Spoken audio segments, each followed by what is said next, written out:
Welcome to SEO Conspiracy.com. This is week 52. That's it. 2020 is over. This is our last news of the year. So let's dive in. First in the news, the other day, there was a Google outage. Google was not working for a little bit less than an hour. Like all of Google tools, Gmail, search engine. It wasn't working for some people, but this video by Cold Fusion is interesting because it raises the question of the dependency on Google tools all over the world, even for some pretty important entities, government, official organization, whatever, that need to have a service that doesn't stop working for a while, and also raises the question of a private company having so much power over the world. So thank you, Cold Fusion, for this cool video. Next in the news on Twitter, I bet it wasn't coming back and I lost. I can be wrong. I'm not always right. I bet that the request index URL was not coming back in the Search Console, the Google Search Console URL inspection tool. But I guess people complain so much that they put it back. No comment on the fact that I never use that tool. I don't need that tool. If you need that tool to index an URL, you might need to review your basics of how to proceed with SEO and how to index and rank pages on Google. Next in the news on themarkup.org, Google's terrible, horrible, no good, yet still extremely profitable 2020. In October, the quarterly report came out. Again, I'm 100% guilty. I wanted to cover that live. I didn't. From now on, I want to stick to it and report pretty much in real time about this quarterly report by Alphabet Inc., which tells the story about how good is the company doing for the investors. This year, let me scroll to the end. Where is the number? So Alphabet beat analyst expectations in the third quarter, posting a 14% growth in revenue over last year. Wow. I guess the pandemic didn't touch Alphabet. Remember, Alphabet is the mothership. Underneath, you have Google Search, YouTube, and all that good stuff. All the Google property. But I might be one of the only SEOs reading every single quarterly report. I would advise you to do the same. It's always an interesting read. So you can see the vision of what a company is heading, and you can see the difference between what you observe as a SEO and what they tell the investors. Do a Command F or Control F and search for search every time in those quarterly reports. That will give you a hint on how much faith and effort they put into Google, the search engine, the one that SEO focus on 100%. Yeah, find out for yourself. But truth is, they don't care. It doesn't exist. They play it down. They are on so many other territories. It's not even funny. They talk more about the cloud than search.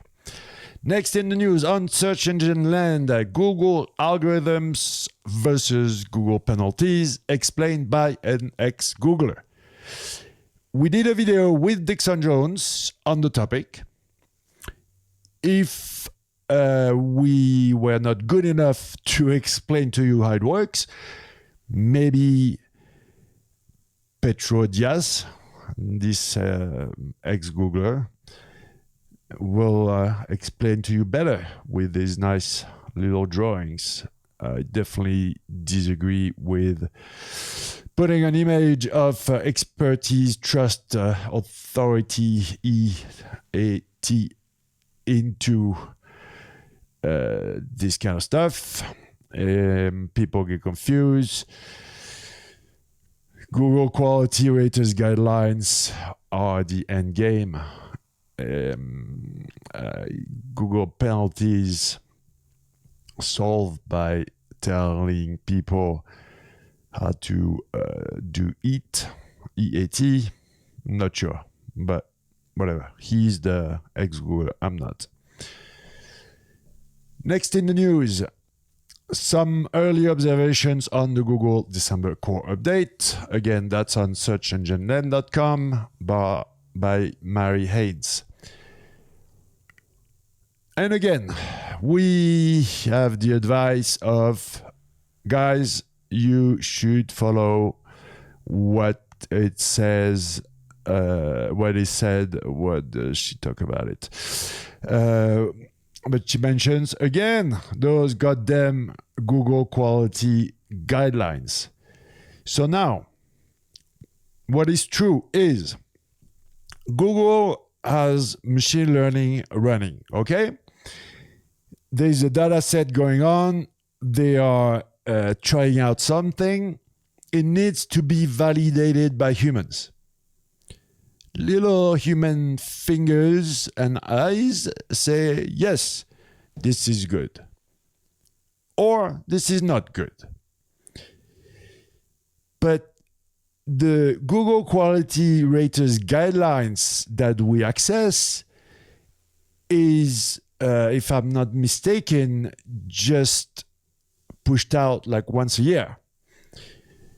This is very different from the guidelines or the score sheet, the validation sheet that the quality raters or those people hired to validate the data set of machine learning have in their hands. Be careful, guys. Google quality raters guidelines, they analyze the SERP, the search engine result page. They don't audit a website. And certainly not to send a spam report for the Google quality team. I don't even think those quality raters look at backlinks. So, yeah. I don't know how to put it, and I'm definitely putting that in the list of myth to debunk on SEO conspiracy, because there's too much confusion about how you can use the Google Quality Raters guidelines for your SEO strategy. Next in the news, on Twitter, Sad AK is reporting, I'm seeing short videos carousel on mobile, but not for every query. And then Brian Friesleben says, hey, I'm noticing Instagram and TikTok videos. Thank you guys for confirming once again that I was right. I told you guys, 60 seconds vertical format videos is the game. Look on SEO Conspiracy. I've been doing it and should have started 6 months ago. So it's not a question of should you do it or not. It's a question of when you starting to do short format vertical videos. Next on the news on OnCrawl.com, Google Crawl Stats Report versus log file analysis, which is the winner.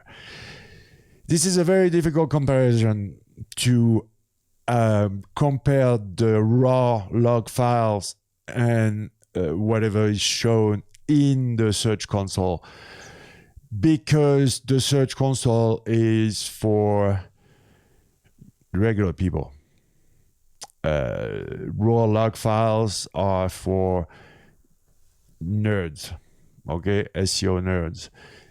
So you can see differences because the Search Console is using not an average, how do you say in English, median, not average, but median. And so it's polishing the curve a little bit. In my opinion, if you got the skills, you gotta go directly to the logs, okay? If you need to report to people who don't know anything about SEO, yeah, maybe the Search Console is enough. Simplify, you know?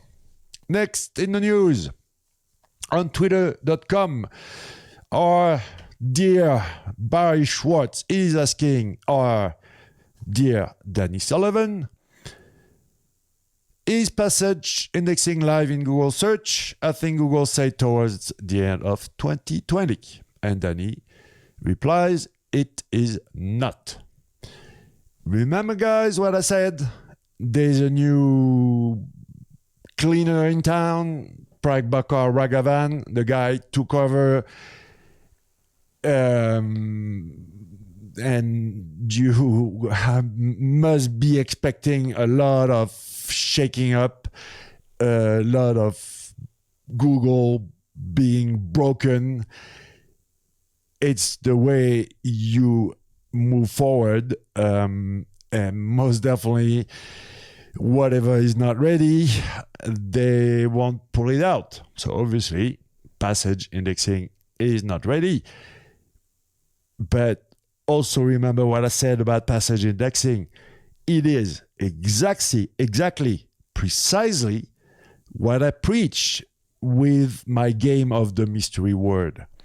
If you can play the game of the mystery word, aka semantic SEO, well, you will be very good at appearing into the Passage indexing feature. That's guaranteed. So go over to the video in the Semantic SEO playlist and Semantic SEO explained in 10 steps. It's a long video, but trust me, it's worth it because it's a 2-hour video, which is a summary of a 15 to 20 hour course.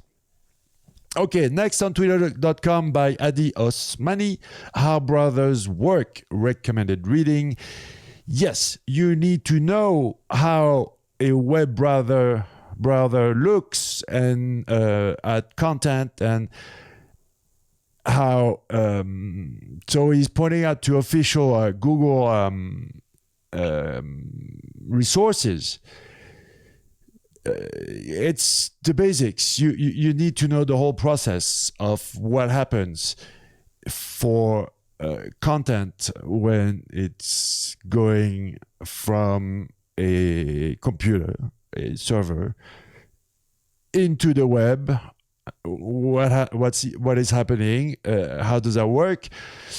Because you need to take care, like right now, about all those page speed, web core vital stuff. Some of us started working on it 11 years ago because something called Google Caffeine in August 2009 came out. That was a change in the infrastructure of Google. But if you are late to the game, you need to have a website that is performing very well, and understanding how it's rendered in a browser is also something you must know. Next in the news, it's a French guy. Forgot his name. That's Cedric. Yes, sorry, Cedric. I forgot about your first name and last name. It's in French, but it doesn't matter because the code is in the universal language, and he's giving you a quick trick to pull all the Google suggest on a simple XML file. So thanks, Cedric, for the tip. It's really easy to do, and you should look it up. Next in the news, a very interesting case study on wordlift.io. Google Entity Carousels, how to earn your spot.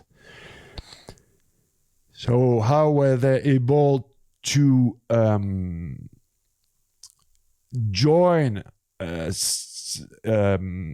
entities, like integrate entities about what they do into the carousel?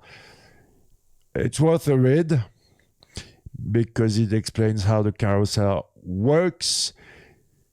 And basically, it all comes down to doing a smart linking between different entities. Again, that's what I preach.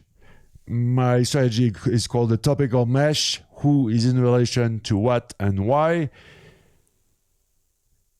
And thank you, WordLift. Thank you, Google, for confirming that my strategy is pretty interesting and it works. Because, again, what they are doing is exactly what I preach.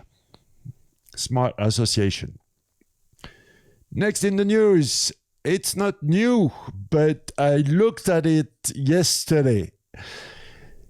adsettings.google.com/authenticated. Go there. It's stating everything that Google knows about you. So if you are listening to me on the audio podcast, I will describe what's going on the screen. But if you are looking at me on YouTube or elsewhere, well, you are like, wow, Google doesn't know much about you. Well, this is my studio. This is where I record. And yes, I don't use a lot Google. And I'm on Brave, a privacy respectful browser. So even if ad personalization is on, it's very limited. And right now you only see two things. Google figured out I'm a male, and it figured out I'm between 45 to 54 years old. Thank you, Google. Yes, 52, and I'm a male. On the other computer, I tested it where I'm a lot more profiled. There were over 150 entry points. Half of them were thrown away, were not relevant. But there were about 70 to 80 entry points or statements or topics about me that were pretty relevant and pretty spot on. Yeah, so, and this is browsing on the internet on the computer. So imagine the power of Google on a Android phone, because they got also the hardware and the software. So yeah, I won't get into the whole debate about privacy. It's for another day, another video. There is some positive, there is some negative. Just a quick point of view is, as long as you are aware of what's going on, as long as you agree, well, no harms, no foul. It's whatever is hidden and whatever you didn't authorize, that is wrong. Next in the news on the dailymail.co.uk, because I couldn't show you the official source, which is the Wall Street Journal, because of that stupid paywall, in my opinion, which is cloaking. This is a black hat strategy that Google is letting those websites practice because otherwise they would die. But if a black hat SEO would do such a thing, it would get a penalty for sure. So whatever.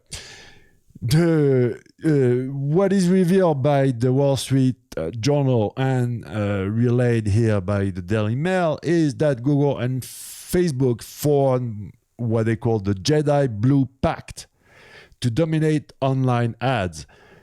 Basically, Facebook said, we're going to spend a minimum of $500 million on ad, but you have to make sure we win a sufficient portion of those auctions, okay? When I studied SEO in the early 2000s, there was a rumor that you could go up to Google with a suitcase full of cash, put it on the desk in front of Larry Page and Sergey Brin and say, here, can I be number one? And I said, no, come on, guys. No, they're not like that. Well, maybe it wasn't like that in the early 2000s, or maybe it was, but most definitely the deal cut in September 2018. Well, things change. And that's not right, guys. They can pretend that the deal was legit. That's unfair business practice for sure. That is it for this week's alternative search news, but also for the year 2020. Therefore, see you guys next year. Thanks you for watching. Take care.